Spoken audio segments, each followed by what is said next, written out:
And this question it is given that the area of parallelogram whose diagonals are p vector and q vector is given. So as we know that area of diagonal is nothing but the magnitude of a vector cross b vector. So we need to find out what about the magnitude of this p vector cross q vector. So let's find out the magnitude of this. So first find out this p vector cross q vector. So we can write it as I j k. P, this is its x component is 2, y component is 3, and z component is 0, and q its x component is 1, and y component is 4, and z component is 0.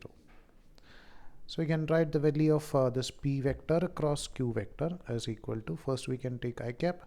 If you are taking this I cap, this column and row is going to get cancelled.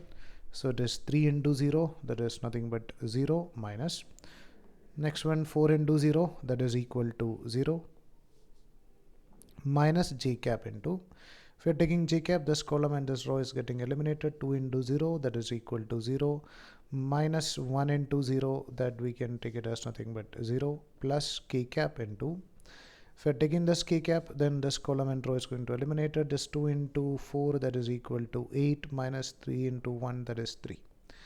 So you can write the answer is going to be nothing but 5 k cap.